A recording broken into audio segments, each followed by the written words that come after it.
In a village where the sky met the earth and where traditions were as old as the whispering baobab trees, there lived a woman named Amina. Amina was enchanting. Her eyes were dark pools of wisdom, and her laughter had the power to make the sternest elder smile. Yet, despite her beauty and charm, she remained unmarried. Tired of her solitude and desperate to find a husband, Amina consulted the oracle, a wizened old woman named Nia, who could commune with the ancestors. In a hut that smelled of herbs and ancient scrolls, Nia spoke. "Child, your destiny is unlike any other. The man who fathers your child will become the ruler of this village, and his reign will bring unparalleled prosperity." Intrigued and emboldened, Amina devised a radical plan. She would sleep with every eligible man in the village.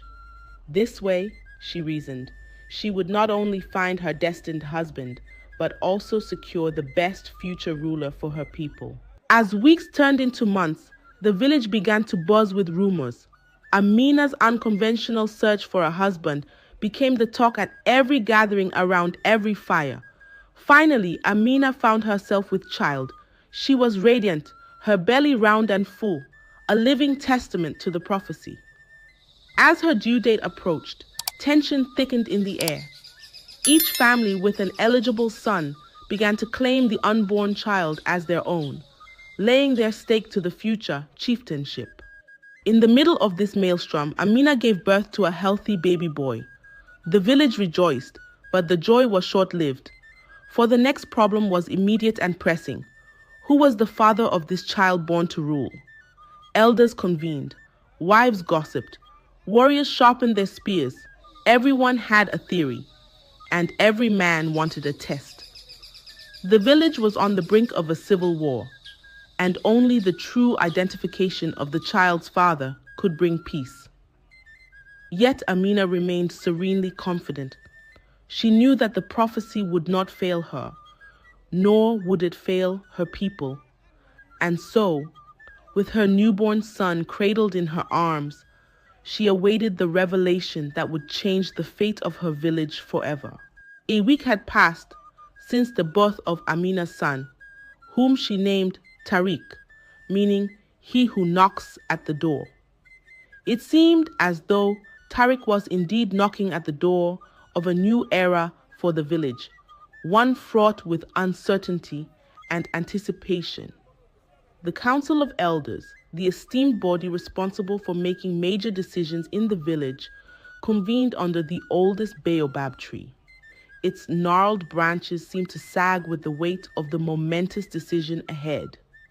Our ancestors have always shown us the way in times of both harmony and discord, said Osei, the eldest among them, his voice trembling like the last leaves of autumn. We must seek their wisdom to resolve this crisis. Just then, Nia, the oracle, stepped into the circle, her eyes glowing with a fire that seemed almost supernatural. "I have spoken with the ancestors," Nia began, her voice a mesmerizing melody that silenced even the cicadas. "They propose a test, one that will reveal not just the father of young Tariq, but also the future leader of our people." Murmurs spread through the council, even among the elders who had seen many harvests and many seasons. This was unprecedented. "The test," continued Nia, "will require each potential father to undertake a journey to the sacred mountain. At its peak lies a stone, not just any stone, a moonstone imbued with the wisdom of our ancestors. The man who returns with this stone will be deemed the true father and the destined ruler of our village." A collective gasp filled the air.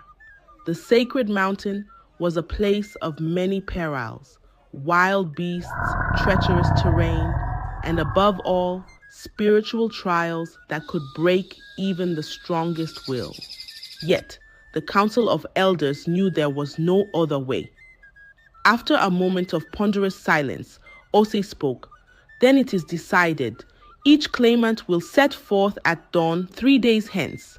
May the ancestors guide us." As the council dispersed, a kaleidoscope of emotions filled the village square. Excitement, fear, hope, all woven together in a tapestry as intricate as life itself. Amina, holding Tariq close to her chest, felt a calm assurance wash over her. The ancestors had set the stage, and now it was up to the men to prove their mettle.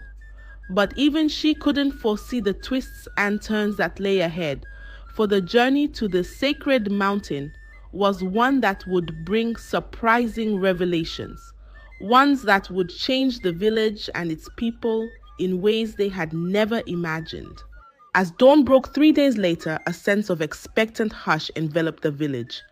The air was thick with the smell of burning sage as incense billowed from the homes, seeking the blessings of the ancestors for the journey ahead. 6 men stood at the village square, each representing a different family, claiming Tariq as their kin. Their faces were a canvas of emotions, eagerness, fear, and a simmering excitement that seemed almost palpable.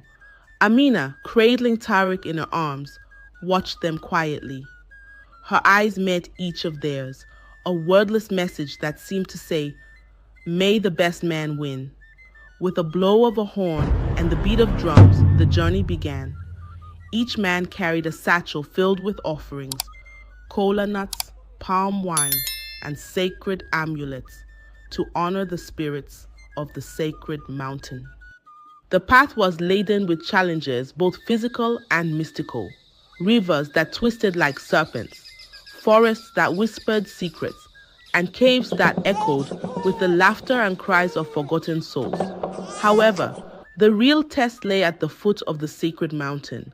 A stone altar stood there, inscribed with ancient runes that told tales of heroes and gods, love and betrayal.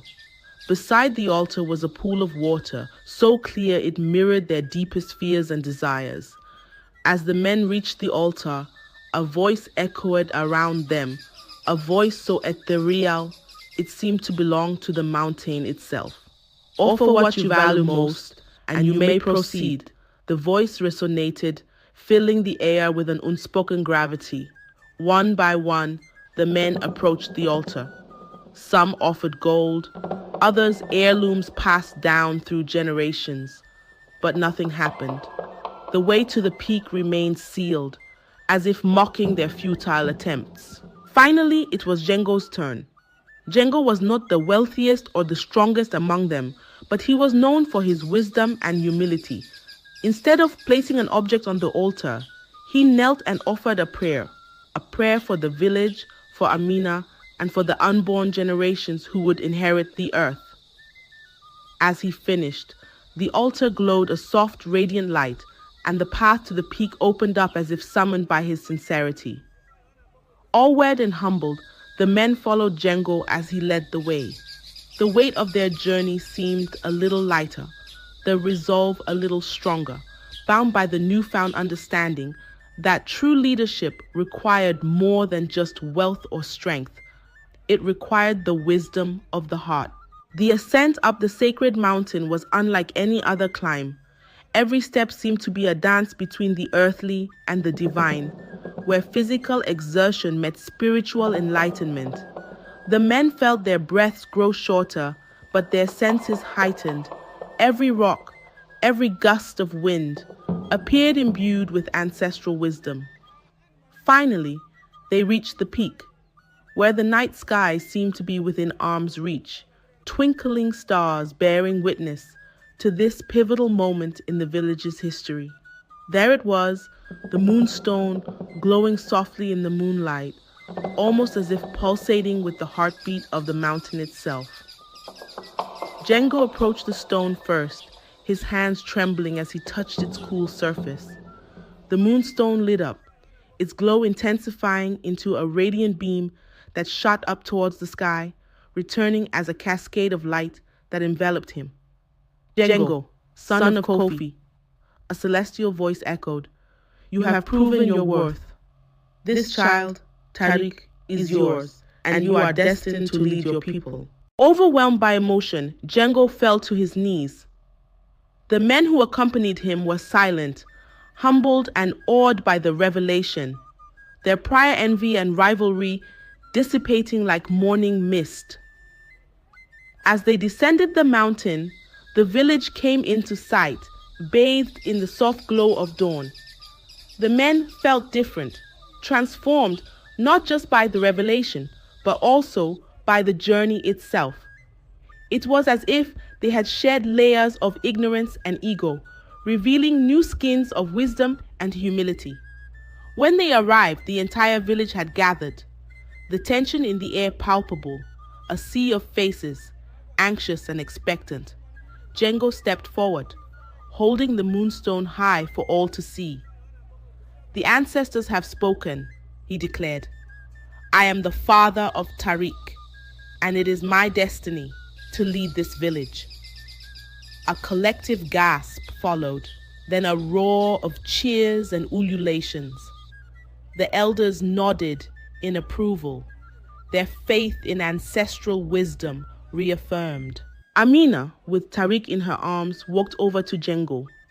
Their eyes met, and in that moment, all the complexities and hardships seemed to melt away, leaving behind a pure, unspoken understanding.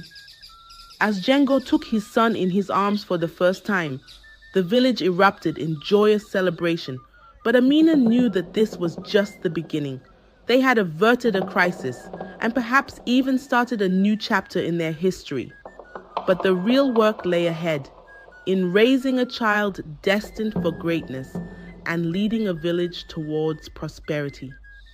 Yet, with the moonstone as their guiding light and ancestral wisdom in their hearts, they were ready to face whatever challenges lay ahead together. Several moons had passed since the day Django was declared the father of Tariq and the future leader of the village. A sense of peace and prosperity seemed to have settled over the community, a testament to the prophecy foretold. Or so it seemed. One fateful evening, as Amina was nursing Tariq under the shadow of their family hut, she overheard a hushed conversation from behind the thick baobab tree that stood sentinel-like near her home. "You've done well, Django. The village suspects nothing, and the prophecy appears fulfilled." The raspy voice of Nia, the oracle, was unmistakable. "My conscience is troubled, Nia. We have deceived the people who trust us, and I am raising a son who is not truly mine." Django's voice quivered with regret. "Ah, but you will be a wise and kind ruler? Isn't that what's best for the village? A benevolent deception, I call it," Nia responded, her tone chillingly casual. Amina's heart sank. Betrayal, like a stealthy serpent, had entered her garden of trust. As she looked at Tariq, innocent and oblivious, a new resolve formed in her mind. The villagers might have been deceived, but they deserved the truth, especially when a future leader was in question. And her son Tariq deserved to know his true heritage. But how would she expose this conspiracy without plunging the village into chaos once again? Amina knew she had to tread carefully. The moonstone, the very symbol of Django's supposed legitimacy, suddenly seemed to her like the lock to a secret that only the true father could unlock. As the village slept, unaware of the storm that was quietly brewing, Amina began to formulate a plan. A test so definitive it would reveal the true father without doubt or dispute. But first, she had to ensure the moonstone's authenticity. For if the moonstone was part of the deception, its mystical power could still point to the real father, providing it was subjected to a ritual known only to the most enlightened sages. And so, under the veil of night, Amina set forth to consult the only person outside the village who could help her, the hermit sage of the ebony forest. Amina's journey through the ebony forest was fraught with risks, hidden pitfalls, nocturnal predators, and the ever-menacing darkness. But a mother's determination knows no bounds, especially when the future of her child is at stake. Deep within the forest, where ancient trees seemed to touch the heavens, Amina finally reached the secluded dwelling of the hermit sage. With a long, flowing beard and eyes that held the wisdom of ages, the sage welcomed her. "I have been expecting you, Amina," the sage began. "The forest whispers tales, and your plight has not gone unnoticed." Gathering her composure, Amina told the sage everything: the birth of Tariq, the journey to the sacred mountain, and the overheard conspiracy between Django and Nia. "I seek the truth, wise one," she concluded. "Can the moonstone still reveal Tariq's true father?" The hermit sage stroked his beard thoughtfully before speaking. "The moonstone is an ancient relic of truth. Its power can be manipulated, but it cannot be entirely corrupted. There exists a ritual, lost to time but known to me, that can cleanse the stone of any deceptions." Hope kindled in Amina's eyes as she listened intently to the sage. "You must perform the ritual of truth on the night of the new moon. The moonstone, bathed in the sacred waters of the Whispering Lake and subjected to this ritual, will shine only in the hands of the true Father." Armed with newfound hope and the elaborate instructions from the hermit sage, Amina thanked him and journeyed back to the village, her heart pounding with a mixture of hope, fear, and anticipation. She arrived just before dawn, slipping back into her home unnoticed. In her eyes was a glimmer of resolve, for she knew what had to be done next: retrieve the moonstone from its guarded sanctuary and prepare it for the ritual of truth. The stakes were sky high. If she succeeded, the entire village would finally know the truth. But if she failed, she risked not just her own reputation, but the very peace and harmony that currently blanketed her community. As she laid Tariq back into his crib, she looked at her son, his small face serene in sleep, completely unaware of the turmoil surrounding his young life. The new moon was just 3 nights away, and Amina knew that the future of her family and her village would be irrevocably altered by what the moonstone would reveal, or what it would fail to. As the new moon approached, Amina felt time compress, each second loaded with impending revelation or disastrous consequence. She had managed to discreetly acquire the moonstone from its sanctuary with the help of a sympathetic guard who believed in her quest for truth. Now it lay hidden beneath the floorboards of her hut, pulsing as if aware of its imminent role. Finally, the night of the new moon arrived. With Tariq safely asleep and Django away at a council meeting, Amina seized her opportunity.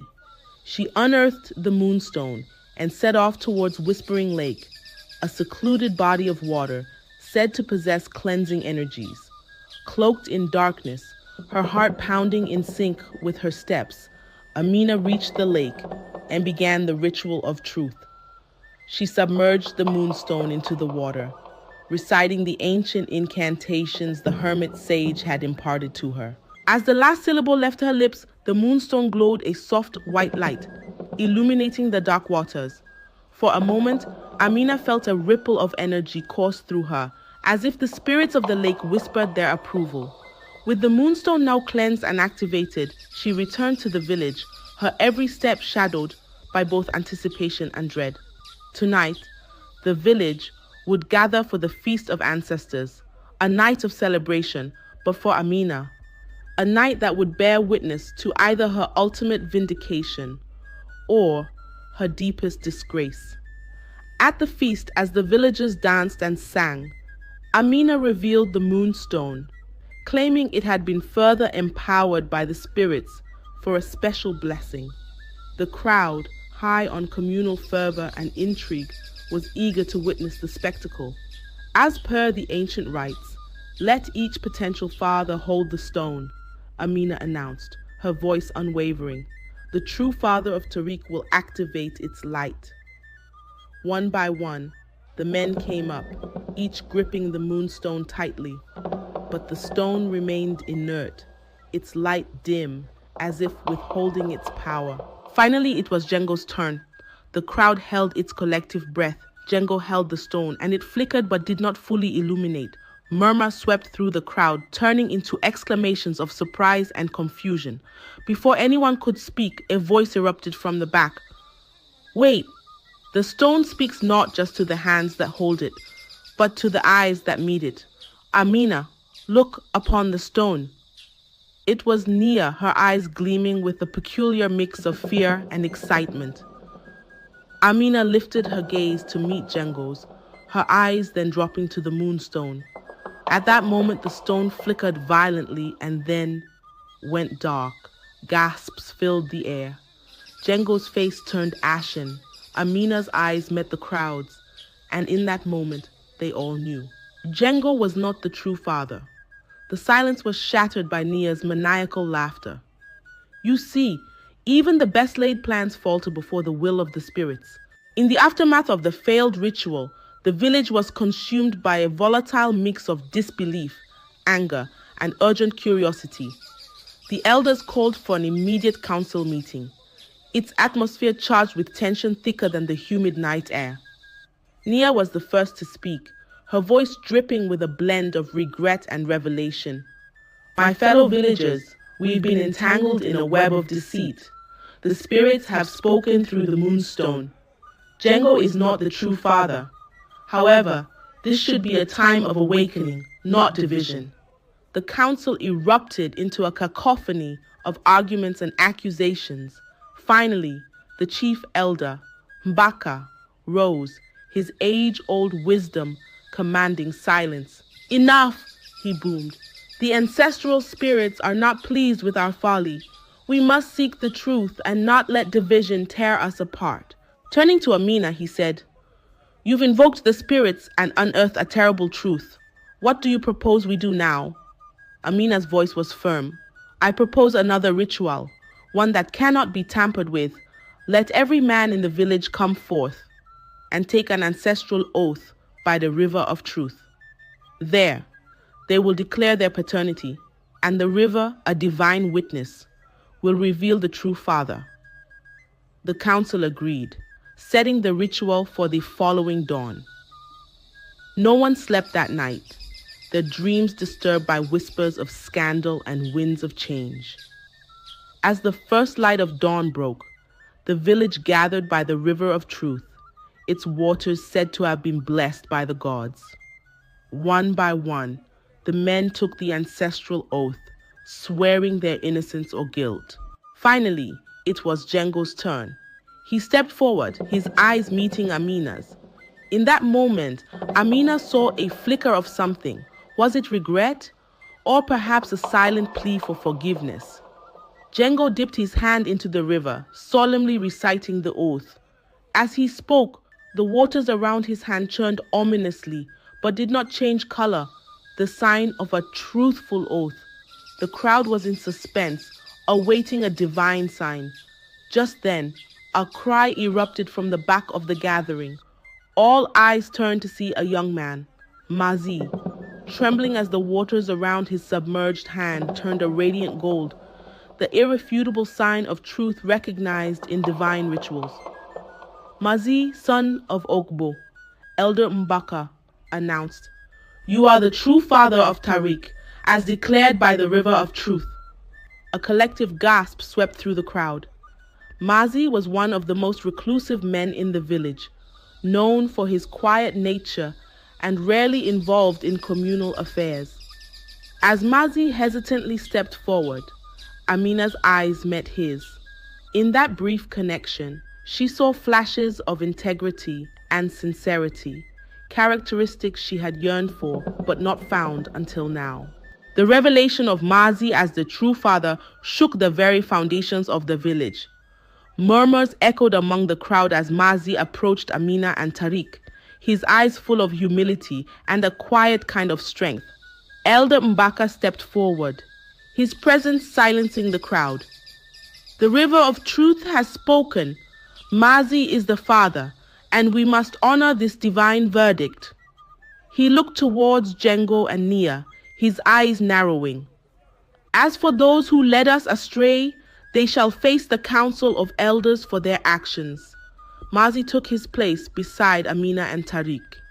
In that moment, Amina felt a new chapter in their lives was about to begin, one marked by honesty, respect, and love, things that had been so lacking in her recent past. As the rightful father, I will do my best to live up to this responsibility, Mazi declared, his voice tinged with genuine resolve. The villagers dispersed, their hearts and minds churning with a blend of relief, curiosity, and lingering doubt. The atmosphere was electric, and a sense of anticipation filled the air. It was clear that things would never be the same again. That evening, the Council of Elders met in an emergency session to discuss the fate of Jengo and Nia. The chamber was tense, as elders weighed the implications of their decision. Finally, they arrived at a verdict. Jengo was stripped of his title and status, mandated to perform public service as a sign of atonement. Nia was banished from her role as oracle, her position to be filled by a new seer chosen through divine consultation. Both faced the village the next day to publicly apologize for their deceit. There was a palpable air of disgrace around them, but also an undertone of tragedy, a reminder that even well-intended actions can lead to disastrous outcomes when they deviate from the path of truth. The prophetic words that Tariq was born to lead seemed to be materializing. As the village prospered in unexpected ways, crops yielded more, disputes among villagers lessened, and a newfound unity took root. Even Jengo, humbled by his public disgrace, found a path to redemption through sincere atonement. And Nia, though stripped of her title, began a quiet life of reflection, her wisdom no longer mingled with manipulation. Thus, in a village that had been shaken to its core, a new dawn emerged, brighter, wiser, and full of promise. While challenges would undoubtedly arise, the community had been fortified by the irreplaceable virtues of truth and unity, and that made all the difference. And so, Amina, Mazi, and Tariq stood at the threshold of a promising new life, their hearts aligned with the enduring wisdom that truth, once revealed, has the power to heal, unite, and herald a brighter future.